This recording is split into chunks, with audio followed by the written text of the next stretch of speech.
here. Let's see if this is answered or. Okay, what are your? I think this is kind of answered, but I'm going to ask it again anyway, just in case.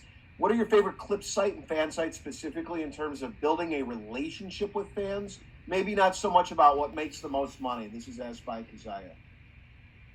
So relationship building. What do you think works best for you on that?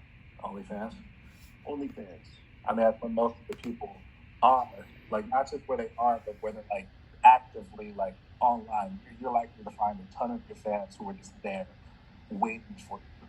And, like, I've seen it. I've like, sent out messages where I get responses, like, immediately. I'm like, oh, what's up? I'm on a work day. Wow, what's up? But, yeah, you don't get that on site like it's all like that as much as I love it. OnlyFans definitely is number one for me in terms of interacting with the fans. Cool. Oh, and thank you, Eve. Looks like Eve has been answering some of the questions as well directly in the Q&A. So any other platforms that you would recommend that are specifically for relationship building? I mean, I know I already talked about it, but Fansly is basically my place to engage with everybody. I can message, I can post, I can go live, I can basically do everything to be able to contact them. So it's a great place to be able to put everything in one. Here's an interesting question. How do you set your pricing? Like, what are you doing to figure out getting that sweet spot? Because you need to charge people what you're worth.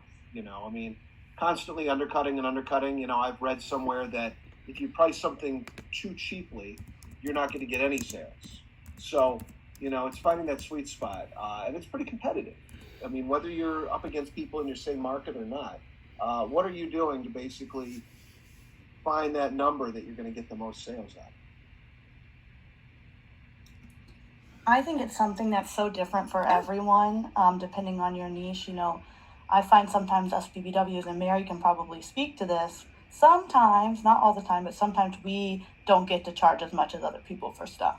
And whatever, that's okay, because I notice a lot of the times when I have lower pricing, I get more bulk sales than when I have my higher pricing.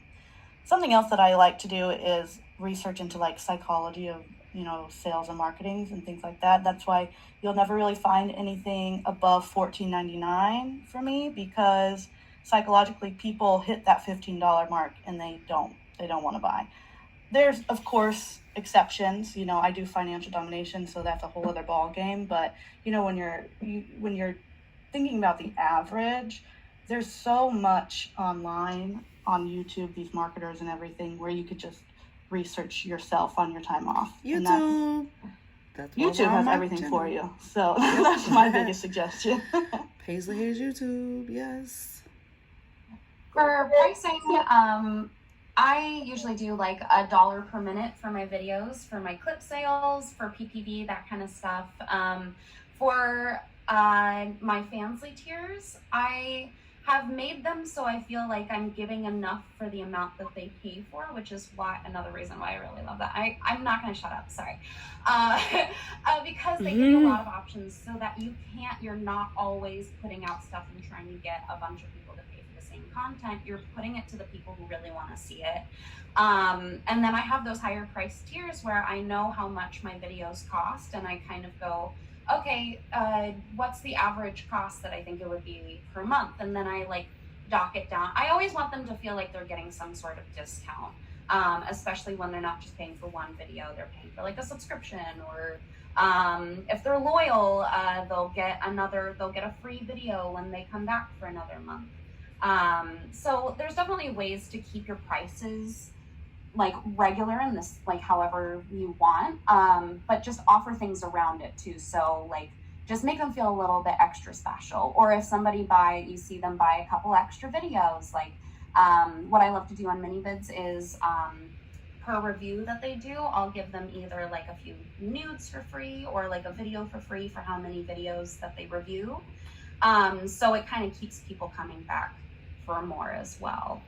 But for you're giving away a 3-minute video for free when they're paying for 10-minute videos. Let's see. figure out how much I feel like that piece of content is worth and then charge double that. Uh, I mean, it's like what Ron said. Either they're gonna buy it or they're not. Most of the time, they're gonna buy it. It'll surprise you. I think a lot of times people charge cheap because they don't have enough faith in their work. That people are going to invest and buy it. If they don't buy it within the first hour, then it was a failure. No, that's not the case. You have to be a little more patient and strategic. Like me, I know this video is like it's very very short and it's worth $10. I'm saying never nerd because why not? And a lot of times it works. It's effective. Um, and stick to it. Like always on subscription price, like $20, and I still charge like $20, $30 for like my stuff because they love it. They love the content and they're still investing in this. Just what That's I'm because you have some really good content, Ben. and when it comes to like clip sites, I may do the exact same thing where it's like, okay, this video is worth $25. I'm charging $64. But at the same time, if I want to do a sale like half off, they'll look at it like they're giving a discount. When in reality, that's just the original price that it was going to go for, and it still works.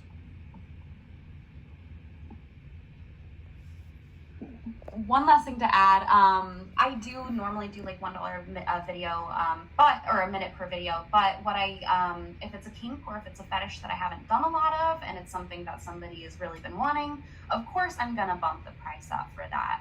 So it's like all about knowing your audience too. Like Finny, you were like, hey, if I can sell it for this, I'm gonna put it out for that amount. So if you know your audience and if you have a few special fans who are like willing to pay, like you can get your people at the lower prices paying your regular prices. But if somebody's gonna pay $50, $20 for a video or whatever, like go art. Art value is subjective, you know. So, and we are art. Oh, you absolutely are. There's no question about that.